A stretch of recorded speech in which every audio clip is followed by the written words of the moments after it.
I think a home needs to reflect the people that live in the house.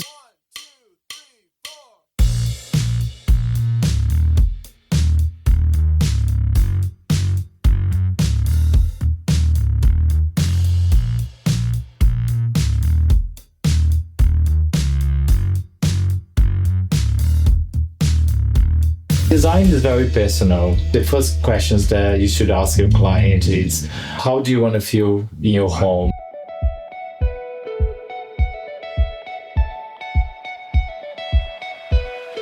Hi, my name is Pabllo. I'm from Brazil. I'm an interior designer and furniture designer. I'm Peter.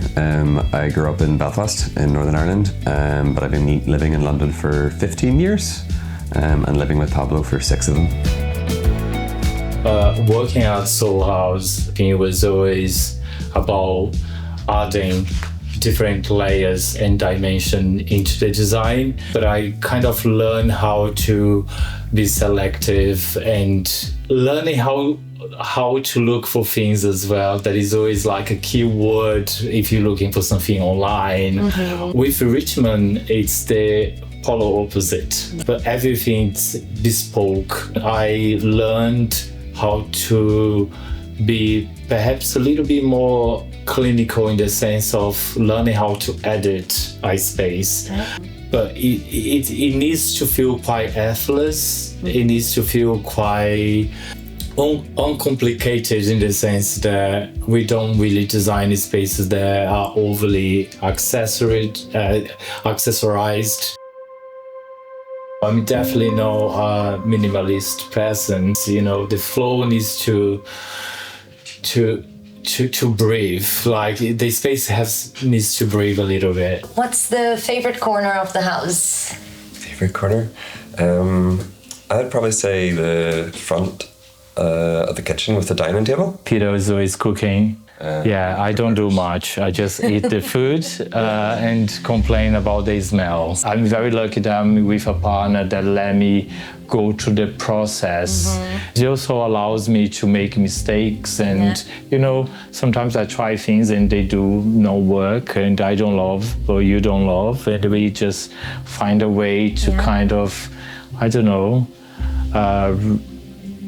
get things back to a place where we kind of enjoy the final result. Try things and then you go try something else after. You should have fun, like with interior design, it's just like everything else in life. You need to be allowed to make mistakes because that's how you learn. Yeah, so that's kind of like a little design trick that if you have your paint in a corner that capture the light, the natural light, you can see the paint in the natural light and also in the shade. Yeah. That way it helps you kind of know how the paint is going to behave around the room.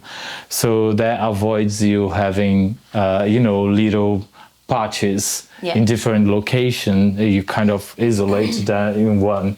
And for me personally, I like to see them side by side. Yeah. It helps me to kind of make a decision. And as you mentioned earlier, we opt for something that's just a sticker. Yeah, much better. A little bit easier. I take a long time to commit to things and make a decision. And I just didn't want to live in a space that has patches all the way around. We done it before, and it's stressful. You got to check the different parts of the room because you have beside the kitchen. Exactly. So exactly. So you literally can take it out and you can compare that next to things that you have, and it's like that's going to work well with the painting. It was like if you have any other, architectural finish that you want to have that next to, it's an easier way to test out the scheme around the room without being so permanent. But for me, the most important thing was having the paint in a place where I could see how the paint would behave in the light and in the dark at the same time.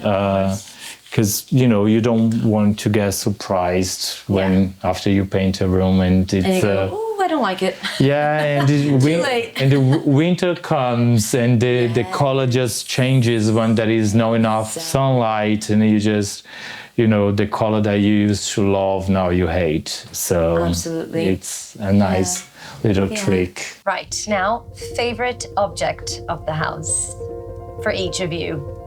Who wants to start? Maybe you start? I started, yeah. So I have this very small picture that was made by me, to me, by my dad. So it's a very small painting. And I used to have next to my bed growing up, and now it sits in my desk, perhaps where everything began for me when it comes to, understand the value of objects in your life.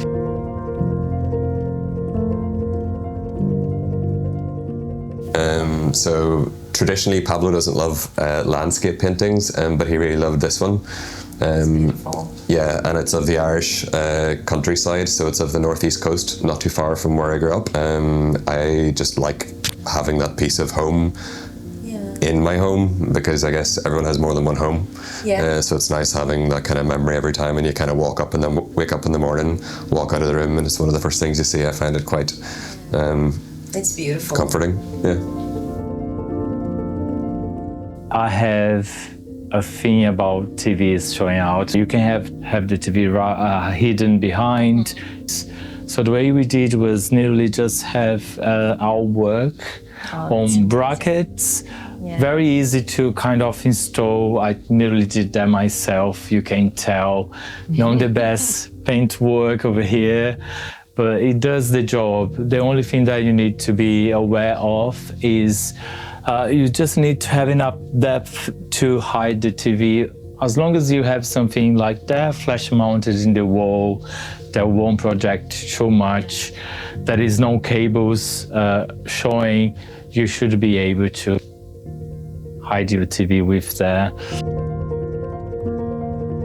Part of having vintage and antique pieces in your house is learning to love the imperfection that will come with them.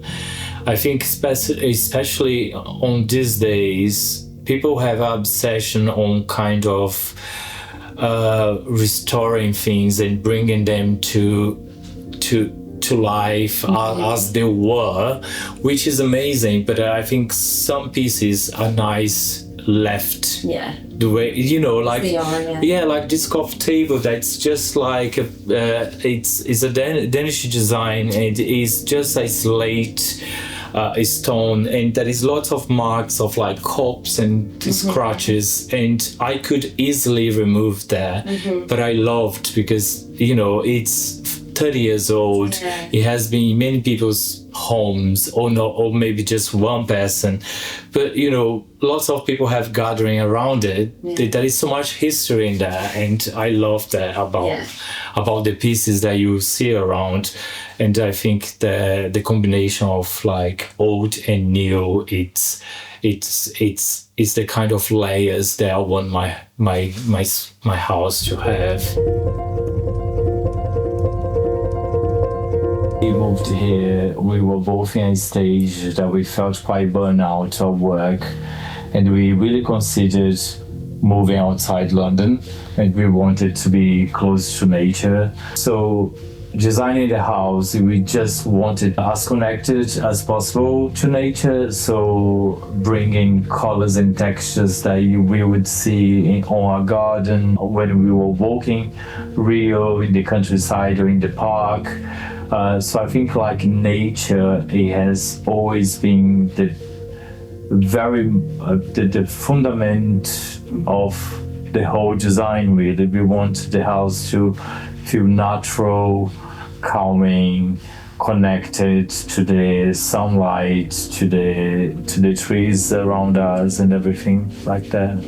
And I think the house has all the community, all the things that we need to facilitate our life and make our life easier. So definitely functional in that sense.